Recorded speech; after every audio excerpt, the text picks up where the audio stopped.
هذا الراجل حس بجداتو كدير شي تصرفات اللي هما غرابين وما كيدخلوش للعقل، وهو يدير كاميرات المراقبة باش يعرفها شنو تدير. هادشي وقع في ألمانيا في 2019، والراجل كان سميتو ماركوس لوس، وجداتو كانت مريضة بمرض سميتو برانكانوس، وهاد المرض هذا ما كانش كيخليها تحرك اولا توقف بوحدها، فخاص ضروري شي واحد يكون معاها بحال تقدر توقف.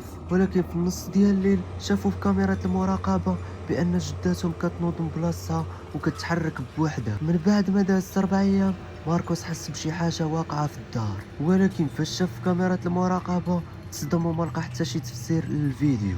فكيفاش مرا في عمرها 87 عام مريضه وكتحرك بوحدها؟ ماركوس فغادي يشد جداتو وداها لطبيب اختصاصي وراهم الفيديو ولقاوه حقيقي وماشي مفبرك، وما لقاو حتى شي تفسير لهادشي اللي واقع ليها. بقات جداتو 6 ايام وهي في الطبيب، والاطباء كانوا مراقبينها وما شافوا عليها حتى شي حاجه. من بعد ما دازت 31 يوم جداتو ماتت وما لقاو حتى شي تفسير على الموت ديالها. لقاوها ميته حدا الدار ديالهم، والطبيب الشرعي قال لهم بان المراه ماتت بجلطه دماغيه، وهذا المرض هذا ما كانش فيها نهائيا. هذا دخلهم الشك من جهه الوفاه ديالها. الا بغيتي تشوف الفيديو ديالها فدير متابعه وكتب في التعاليق فيديو، ودخل البروفيل ديالي وبرك على هاد اللي الازرق هذا، وبرك في الخانه الاولى وهبط لتحت وغتلقى فيديو وبرك عليها وتفرج كيف ما بغيتي.